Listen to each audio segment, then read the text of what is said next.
آپ دیکھ رہے ہیں وائس پاکستان، میں ہوں سمیہ خورشید، آپ کو اہم خبر سے آگاہ کرتے ہیں۔ پاکستان تحریک انصاف کے ممکنہ لانگ مارچ کے پیش نظر اسلام آباد میں اضافی نفری تعینات کر دی گئی ہے۔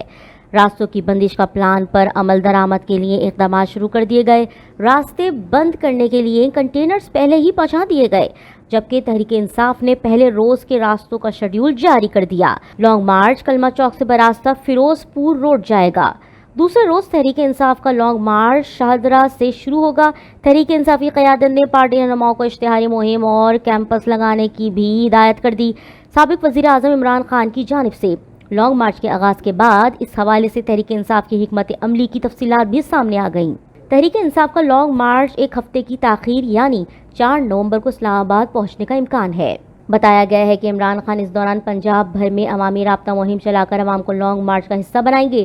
عمران خان کا اب اسلام آباد واپس جانے کی بجائے پنجاب میں ہی قیام کیے جانے کا امکان ہے۔ Chairman Tehreek Insaf long march کی تیاریوں کا لاہور سے مانیٹرنگ کریں گے۔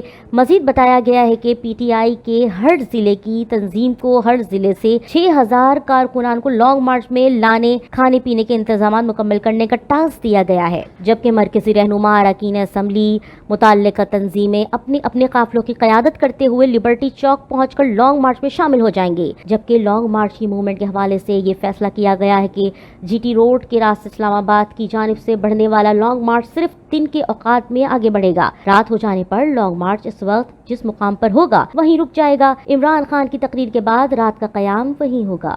مزید خبریں دیکھنے کے لیے دیکھتے رہیں وائس پاکستان۔